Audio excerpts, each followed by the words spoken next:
இயேசுவுக்கே புகழ். இயேசுவில் பிரியமானவர்களே, இன்று நம் ஆண்டவர் 1 கொரிந்தியர் 1:27 இவ்வாறு நம்மோடு பேசுகின்றார். கடவுள் ஞானிகளை வெட்கப்படுத்த மடமையென உலகம் கருதுபவற்றை தேர்ந்து கொண்டார். ஆண்டவர் நம்மை உலகத்தின் பார்வையில் பார்க்காமல் தன்னுடைய பார்வையில் நம் ஒவ்வொருவரையும் பார்க்கின்றார். இன்று மிகவும் அருமையான வார்த்தையினூடாக நம்மோடு ஆண்டவர் பேசுகிறார்.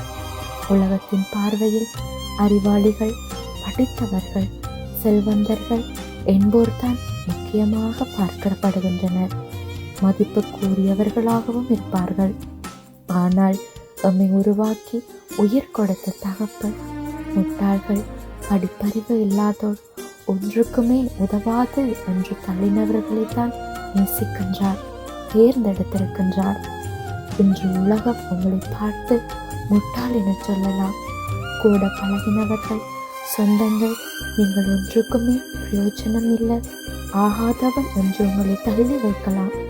அது எதுக்குமே வருத்தப்படாதீங்க. அடுத்தவங்க உங்களை விட அறிவாக செயற்படலாம், எல்லாம் தெரிஞ்சது போல இருக்கலாம். உங்களை மட்டும் தட்டி அவர்களை உயர்வாக வைக்கிறாங்களா? இதை குறிச்சும் மனமுடைந்து போகாதீங்க. ஆண்டவர் சொல்லுகிறார், ஞானிகளை வெட்கப்படுத்த மடமையென உலகம் கருதுபவற்றை தேர்ந்து கொண்டேன் என்று. வலியோரை வெட்கப்படுத்த வலுவற்றவை என உலகம் கருதுபவற்றை தேர்ந்து கொண்டேன் என்று. அதனால நீங்க ஒன்றுக்கும் கவலைப்படாதீங்க.